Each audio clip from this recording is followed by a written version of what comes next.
Condemning the threats over Greenland and the dismissal of Denmark's combat efforts, Danish veterans protest the US in Copenhagen. Meanwhile, in Milan, protests took place against ICE agents being deployed for Winter Olympics.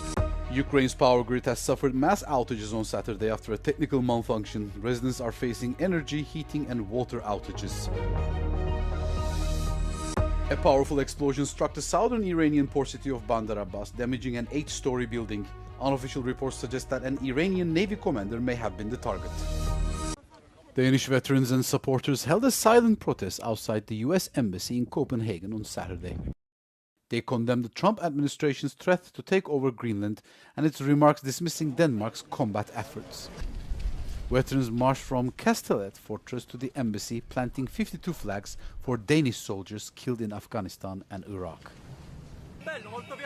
In Milan, thousands gathered to oppose the planned use of ICE agents during the Winter Olympics. Groups from unions and resistance associations joined the demonstration. Protesters accused Washington of prompting creeping fascism and carried signs reading "ICE only in sprints." Milan's mayor said the agents were not welcome, and Italy's interior minister is expected to answer questions in parliament about the deployment. The Olympics open on Friday, February the 6th, with top US officials attending.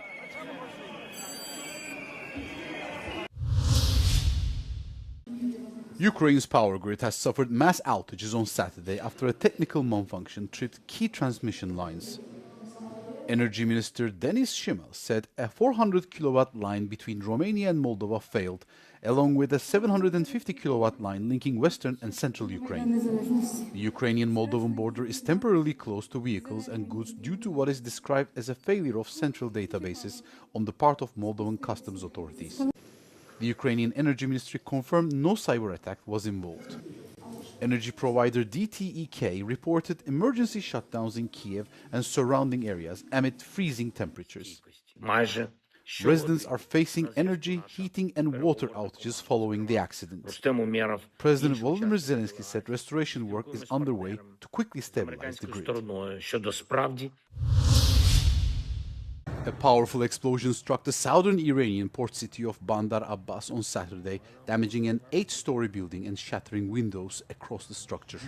Unofficial reports suggested that IRGC Navy commander Ali Reza Tangisiri may have been the target, but the Tasnim news agency, linked to the Revolutionary Guard, dismissed the claims as completely false. Some local sources have blamed a gas leak, though witnesses say the building had no gas piping installed. Reports also describe sounds of other explosions in cities including Ahvaz near the Iran-Iraq border. At least 5 people were reported dead and 2 were injured. The cause of the blast remains unclear, but the US Navy vessels continue to approach Iran. At the same time, Iranian media reported that their exercises with Russia and China have been postponed.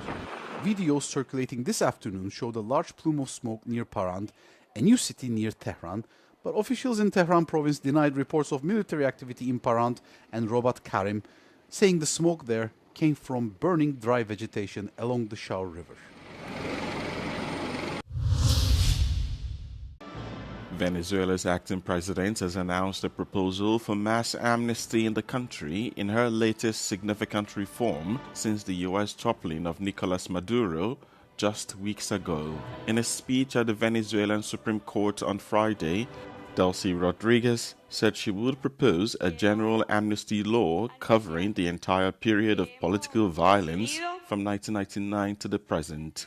Leftist revolutionary Hugo Chavez assumed the presidency in 1999 and was succeeded upon his death in 2013 by Maduro. Formerly Maduro's vice president, Rodriguez has moved quickly in less than 4 weeks in power to overhaul Venezuelan society in ways sought by the US. However, opposition figures in the country have expressed reserved optimism about the changes, wary that Maduro's closest allies remain in power. According to the Nobel Peace Prize laureate and opposition leader Maria Corina Machado, Rodriguez's amnesty proposal came only after she was pushed by Washington.